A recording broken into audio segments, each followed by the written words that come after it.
Tila nabalewala ang Memorandum of Understanding or MOU na nagdedeklara ng tigil putukan sa pagitan ng Estados Unidos at ng Iran na nilagdaan noong June 17. Sa ilalim po ng MOU, may 60 araw ang dalawang panig para magkaroon ng negosasyon kaugnay ng final terms ng kasunduan. Noong nakaraang linggo, sinabi ni US President Donald Trump na tapos na ang initial ceasefire deal ng US at Iran at sinabing hindi umano ginalang ng Iranian officials ang nilalaman ng kasunduan.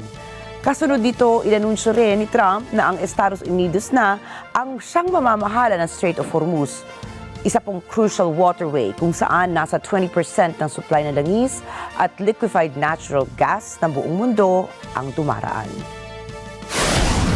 To me, I think it's over.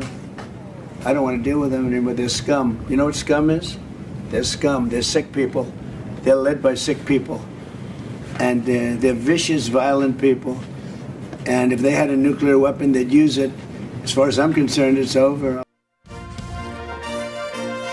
Pumalag naman ang Iran. Inakusahan ni Iranian Foreign Ministry spokesperson Ismail Baghei ang Estados Unidos ng paglabag sa commitments ito na nakapaloob sa MOU. ما اگر 14 بند یادداشت تفاهم رو در نظر بگیریم اجزای مختلفش رو آمریکایی‌ها در این مدت کوتاه به نوعی مسله کردند. ما هم از اول گفتیم تعهد در برابر تعهد. ما مادامی تعهداتمون رو اجرا خواهیم کرد که طرف مقابل به تعهداتش پایبند باشه. در عمل هم نشون دادیم. هر جا که طرف مقابل نقض کرد ما هم تعهداتمون رو اجرا نکردیم.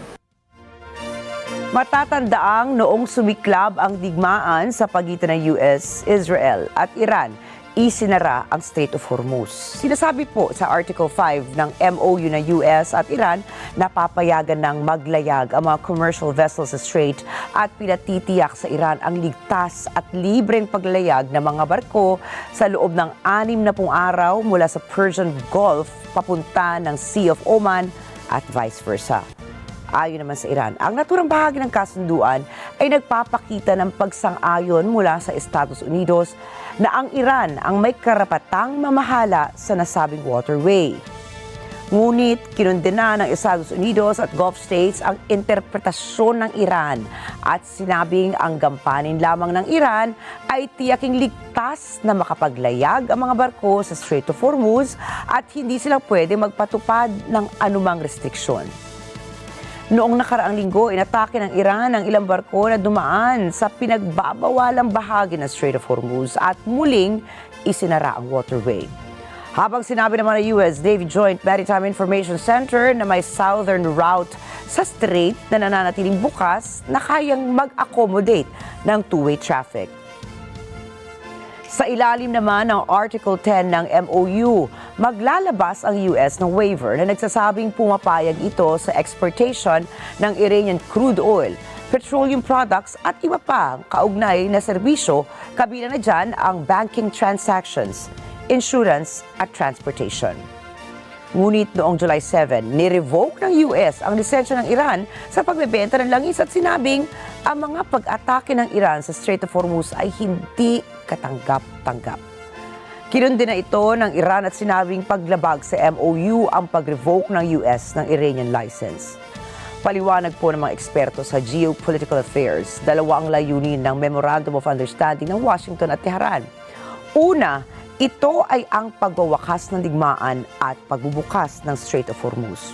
Pero kung pagbabatayan ang kanilang kasunduan, malabo ang ilang mga termino at masyado itong malawak para sa mga komplikadong issue.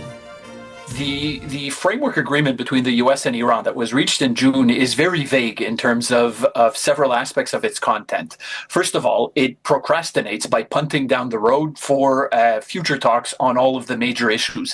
And this is not just symbolic because it meant that the very deep disagreements between the two sides were not resolved by the agreement itself.